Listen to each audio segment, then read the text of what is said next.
اللهم صل على سيدنا ومولانا محمد معدن الجود والكرم وآله وأصحابه وسلم صلاة وسلام عليك يا سيدي يا رسول الله وعلى آلك وأصحابك يا حبيب الله. حمد و صلاۃ کے بعد اللہ تعالیٰ کا فضل اور اس کے رسول صلی اللہ علیہ وسلم کے صدقے سے آج ہم ایک مرتبہ پھر یہاں پر جمع ہیں اور دین کے حوالے سے کچھ اہم باتیں سننے اور سنانے کی غرض سے یہاں پر جمع ہیں اور اللہ تعالیٰ نے یہ موقع عطا فرمایا ہے. طہارت کے حوالے سے کچھ ضروری باتیں جو پہلے بھی کچھ بیان کی گئی تھی ان میں سے کچھ رہ گئی لیکن وہ ضروری ہیں، وہ آپ کے گوش گزار کرتے ہیں. پہلے ہم نے آپ کو یہ بتایا تھا کہ استنجا کا صحیح سنت کا اور شرعی طریقہ کیا ہے. ایک دو چیزیں جو جدید معاشرے کا تقاضا ہیں، ہمارے معاشرے میں رائج ہیں، جدید چیزیں ہیں، جدید ایجادات ہیں، وہ ویسے تو بنائی گئی ہے سہولت کے لیے، یا کچھ چیزیں ایسی ہیں کہ جو عام طور پر غیر مسلم استعمال کرتے ہیں اور وہ آہستہ آہستہ مسلمانوں کے معاشرے میں بھی رائج ہو رہی ہیں. بہت ساری جگہوں پر رائج ہیں، آہستہ آہستہ دیگر جگہوں پر رواج پکڑ رہی ہیں. لیکن اس کے حوالے سے شرعی طریقہ کیا ہے؟ کیا جو انگریزوں نے، غیر مسلموں نے طریقہ ہمیں دیا ہے اس سے مکمل طہارت ہو جاتی ہے نہیں ہوتی؟ اس بارے میں ہمارے ہاں عام طور پر علم کا اور آگہی کا فقدان پایا جاتا ہے. مثال کے طور پر ایک چیز ہے ٹوائلٹ پیپر کا استعمال. ٹوائلٹ پیپر سے اگر استنجا کیا جائے، چاہے وہ پیشاب کے لیے کیا جائے یا پاخانے کا کیا جائے، اگر پیشاب کے لیے کیا جائے اور اس صورت میں نمی بالکل ختم ہو جائے، اس کا کوئی نام و نشان باقی نہ رہے، تب تو طہارت کا ہم کہہ سکتے ہیں کہ باقی وہ استنجا ہو گیا اور پاکیزگی حاصل ہو گئی. اگرچہ اس کے باوجود بہتر یہی کہا جاتا ہے، یعنی علماء یہی فرماتے ہیں کہ پانی بہا لیا جائے. جیسے ہم نے آپ کو بتایا تھا کہ کوئی پتھر، جیسے عام طور پر یہ دیہاتوں میں طریقہ استعمال کیا جاتا ہے کہ پتھر پہلے اس ناپاک جگہ پر لگا لیا جائے، مل لیا جائے، اس کے بعد پانی بہایا جائے تو ڈبل اور مکمل طہارت ہو جاتی ہے. یہی معاملہ ٹوائلٹ پیپر کا بھی ہے.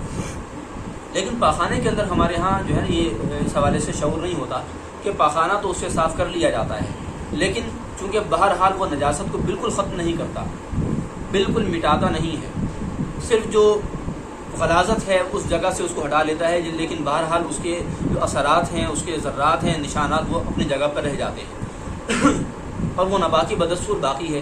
تو اس کے لیے ضروری ہے کہ پانی کو بہایا جائے. صرف ٹوائلٹ پیپر جو ہے وہ استنجا کرنے کے لیے کافی نہیں، اس کا حل نہیں ہے، بلکہ پانی بہانا ضروری ہے. تو یہ نہ سمجھا جائے کہ ٹوائلٹ پیپر استعمال ہو گیا تو استنجا پورا ہو گیا، ایسا نہیں ہونا چاہیے، نہیں سوچنا چاہیے، بلکہ پانی کا باقاعدہ استعمال کرنا ضروری ہے. دوسری ایک اہم بات ہے، ہمارے ہاں کموڈ کا استعمال ہوتا ہے. کموڈ ویسے جو بنایا گیا وہ تو ظاہر ہے کہ ایک جدید ایجاد ہے، اور چاہے کوئی بیمار ہو یا تندرست آدمی ہو وہ کوئی بھی استعمال کر سکتا ہے. لیکن ہمارے ہاں عام طور پر وہ بیماروں کے لیے جو ہے وہ استعمال ہوتا ہے. یعنی جو بیمار بندہ ہے وہ صحیح طرح بیٹھ نہیں سکتا، اس کو ٹانگوں کا کوئی مسئلہ ہے، گھٹنوں کا مسئلہ ہے، یا اس کے ٹانگوں کا پلسٹر بندھا ہوا ہے، وہ بیٹھ نہیں سکتا، وہ کرسی کی شکل نہیں بیٹھ سکتا اور اس کو قضاء حاجت کرنی ہے، تو وہ اس کے لیے ایک ہمارے ہاں استعمال ہوتا ہے. لیکن سوال یہ ہے کہ کیا اس کے اندر بھی طہارت مکمل ہو جاتی ہے، حاصل ہوتی ہے کہ نہیں؟ تو جواب یہ ہے کہ جس طرح کا وہ بنایا گیا ہے، جس ساخت کا ہے، اس میں طہارت مکمل حاصل نہیں ہوتی، بلکہ اس میں خطرہ یہ ہوتا ہے کہ طہارت جسم پر وہ ناپاکی جسم پر لگ بھی جاتی ہے. اس میں یہ خطرہ بہت زیادہ ہوتا ہے، اور اکثر ہوتا بھی ایسا ہے کہ جو ناپاکی ہے، پیشاب کے چھینٹے ہیں، یا جو گندا پانی نیچے کموڈ میں لگا ہے، یا نیچے جو گندا ناپاک پانی موجود ہے، وہ اچھل کر جسم پر باقی لگ سکتا ہے، ٹانگوں پر لگ سکتا ہے. تو اس لیے اس سے طہارت حاصل کرنا تو کجا، اس سے دگنی نجاست ہمارے جسم پر لگ جاتی ہے. تو اس لیے علماء یہ منع کرتے ہیں کہ کموڈ کے اوپر بیٹھ کر قضاء حاجت نہیں کرنا چاہیے. اگر کبھی ایسی مجبوری ہو جائے تو اس کا کوئی ایسا طریقہ اختیار کیا جائے کہ اس میں نجاست پلٹ کر، اڑ کر، یا کوئی پانی ناپاک پانی ٹکرا کر آپ کے جسم پر واپس نہ لگے، کوئی ایسا طریقہ اس میں اختیار کیا جانا چاہیے. تو یہ اس کے حوالے سے جو جدید چیزیں ہیں اس کے حوالے سے آپ سے عرض کریں. پھر جب انسان پیشاب کر لے، ایک بڑی اہم چیز ہے، ایک ٹرمینالوجی بھی ہے، یہ ہمارے اصول فقہ کے اندر ہی آتی ہے، استبراء کرنا. استبراء کا مطلب ہوتا ہے اپنے آپ کو نجاست سے بری کر لینا. اس کا لفظی معنی یہ ہے، لیکن اس کا عملی اطلاق اور اس کا اصل مطلب اور مفہوم کیا ہے؟ وہ یہ ہے کہ جب انسان پیشاب کر لے تو تو اس کو چاہیے کہ اپنے بائیں ہاتھ کی انگلی سے یا انگوٹھے اور انگلی کو ملا کر اپنے آلے تناسل کو پکڑ کر اچھی طرح اس کو دبا کر، جس سے ٹیوب کو باقاعدہ پکڑ کے اس کو پورا نچوڑا جاتا ہے، اس طرح اس کو نچوڑے اور اپنے اندر ہی سانس نیچے کی طرف زور سے دے، تاکہ جو اس کے نالی کے اندر پھنسا ہوا ہو، کوئی اس کا قطرہ رکا ہوا ہو، تو وہ آہستہ سے نیچے آ جائے۔ اب سننے میں یہ باتیں بڑی عجیب لگتی ہیں، بہت سارے لوگوں کو اگر آپ کہیں باہر بیان کریں گے آکورڈ لگیں گے کہ بھئی کیسی کیسی باتیں کر رہے ہیں، لیکن یاد رکھیے یہ باتیں ایسی باریک باتیں ہماری نماز ہماری پاکیزگی کی بنیاد ہیں۔ ہم آج ان چیزوں میں شرما جائیں بیان کرنے میں یا سننے میں، یا ہم کہیں آگے بیان کرنے میں شرما جائیں، تو یاد رکھیے کہ ہمارے دین کا کتنا بڑا نقصان ہوگا، آپ اس کا اندازہ خود بھی کر سکتے ہیں، بہت بڑا نقصان ہوگا۔ نمازیں نہیں ہوں گی، ہمارے کپڑے پاک نہیں ہوں گے، ہمارا وضو نہیں ہوگا، بعد میں وہ قطرہ ٹپکتے رہیں۔ خدا نہ خاصہ اگر کسی کو ایسی کوئی بیماری ہے کہ معدے کا مسئلہ ہے، معدے میں گرمی پڑ جاتی ہے، گرمی ہوتی ہے، تو وہ مسلسل قطرات کا ٹپکنے کی بیماری ہو جاتی ہے، ایک عارضہ ہو جاتا ہے، تو اس کا علاج کروانا چاہیے تاکہ اس ناپاکی سے انسان خود بچ سکے، اپنے کپڑوں کو بچا سکے۔ تو یہ استبراء کہلاتا ہے، استبراء کرنا نہایت ضروری ہے، اور پرانے علماء اس پر بہت زیادہ زور دیا کرتے تھے۔ ہمارے ہاں اس طرح کی بنیادی اور باریک باتیں چھوڑ دی جاتی ہیں، حالانکہ یہ بہت بنیادی اور اہم بات ہے، پرانے علماء اس پر زور دیا کرتے تھے۔ بزرگ علماء، ہم نے بھی کتنے بزرگ علماء سے سنا، خود اپنے دادا جان علیہ رحمت سے ہم نے اس بارے میں بھی سنا، اور وہ طریقہ باقاعدہ ہمیں سمجھایا کرتے تھے، ہم چھوٹے چھوٹے بچے تھے، سمجھایا کرتے تھے، سکھایا کرتے تھے۔ تو جو بزرگ علماء ہوا کرتے تھے وہ ان چیزوں پر بہت زیادہ زور دیا کرتے تھے کہ استبراء کا طریقہ آپ کے سامنے میں نے عرض کیا ہے۔ پھر اس کے علاوہ سنت ہمیں یہ سمجھاتی اور سکھاتی ہے کہ انسان جب پاخانے پیشاب کی جگہ پر جاتا ہے، ٹوائلٹ میں، واش روم میں جاتا ہے، تو اس کے لیے ایک خاص طریقہ ہو، یعنی دعائیں ہوں کہ انسان ان دعاؤں کو پڑھے، اور وہ واش روم کے اندر موجود پاخانے اور ناپاکی کی جگہ پر موجود برے اثرات سے، شیطان جنات سے اور ان کے حملوں سے اپنے آپ کو بچا سکے۔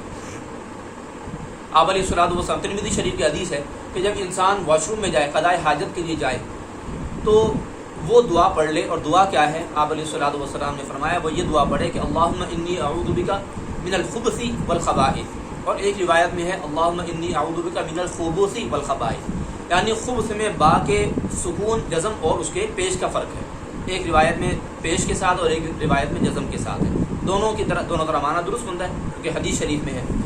تو خبث گندگی کو کہتے ہیں، اور اس کی جمع خبث ہے، آپ چاہیں خبث پڑھ لیں یا خبث پڑھ لیں، دونوں طرح معنی درست ہے۔ اور خبیث جو ہے وہ جن ہے، یعنی خبث ناپاکی، گندگی، اور خبیث جنات کے اثرات سے اللہ تعالیٰ میں تیری پناہ چاہتا ہوں، اس کا یہ مطلب ہے۔ کیونکہ آپ علیہ الصلوۃ والسلام نے فرمایا کہ ایک خاص جن ہے، آپ علیہ الصلوۃ والسلام نے فرمایا کہ وہ انسان کے اوپر اثر انداز ہوتا ہے، وسوسے سے اس کے ذہن میں ڈالتا ہے۔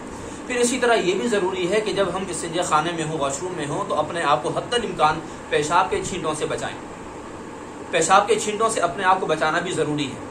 اس ضمن میں ایک اور اہم مسئلہ بھی آپ سمجھ لیجئے کہ اگر پیشاب کی انتہائی باریک بوندیں ہوں، جس کو عرف عام میں بندکی بھی کہا جاتا ہے، بند کی چھوٹی بوند، بالکل قطرے جو ہے نا پتلے ہیں، اگر وہ جسم پر لگ جائیں یا کپڑوں پر لگ جائیں تو شرعاً کپڑے پاک ہیں، اگرچہ بہت زیادہ لگ جائیں، کیونکہ وہ فوراً جو ہے وہ ہوا ہو جاتے ہیں، بالکل خشک ہو جاتے ہیں، الا یہ کہ خدا نہ خاصہ بڑے قطرے لگ جائیں تو پھر وہ ناپاک ہوں گے، جو اس کی مقدار ہم نے پچھلی گفتگو میں آپ کے سامنے عرض کی تھی۔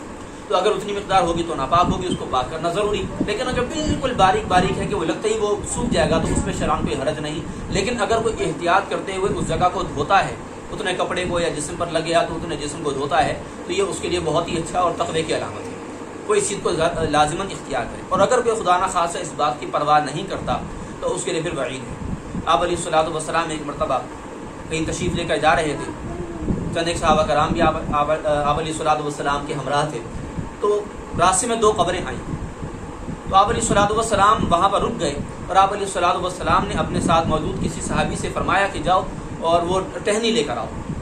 صحابی ٹہنی لے کر آئے، آپ علیہ الصلوۃ والسلام نے اس کو 2 حصوں میں تقسیم کیا، توڑا، اور آپ نے کہ وہ ایک ٹہنی ایک قبر پر رکھ دی۔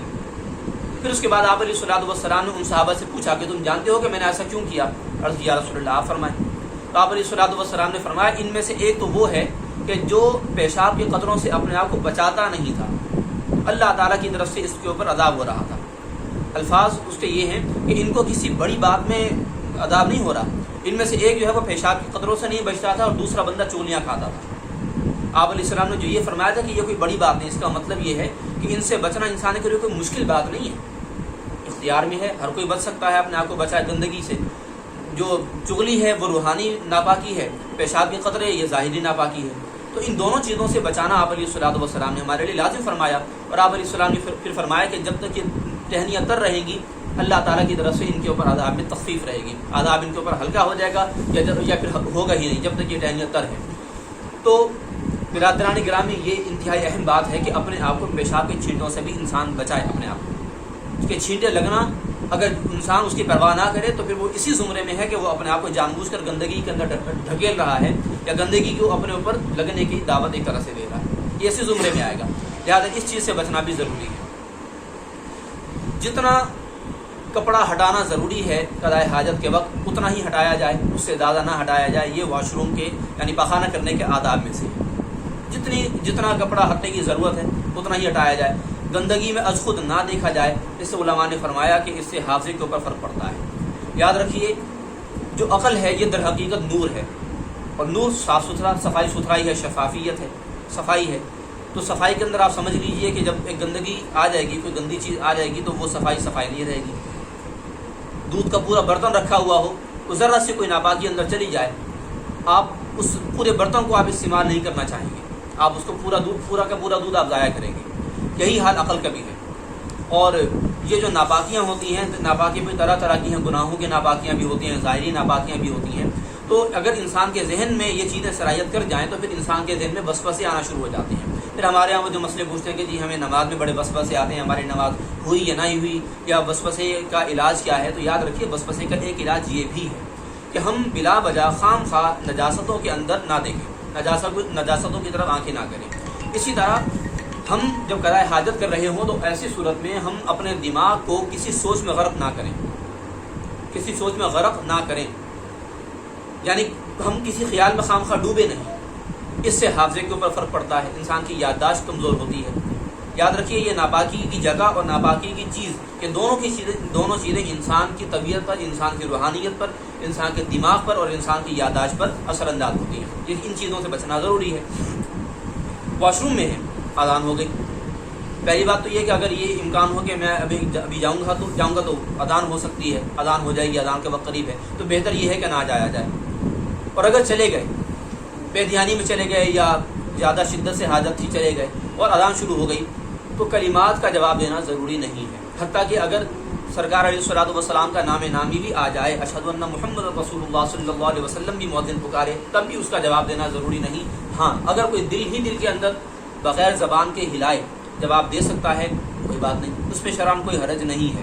لیکن اگر کوئی بہت ہی زیادہ احتیاط و تقویٰ کرتا ہے کہ میں ناپاکی کی جگہ ہوں تو میں اس طرح کے خیالات بھی ذہن میں نہ رہوں، تو پھر اس کے لیے یہ اور زیادہ اچھا ہے۔ لیکن بہرحال اگر کوئی کرنا چاہے، کسی کی عادت ہے اور وہ کہنا ہی چاہتا ہے، تو اس کو چاہیے کہ وہ دل میں بغیر زبان ہلائے کہہ لے، اتنی اس کو اجازت ہے۔ یہی معاملہ اس کو اس وقت بھی اختیار کرنا چاہیے، یعنی اذان کے وقت، کہ وہ وضو بھی احتیاطاً نہ کرے۔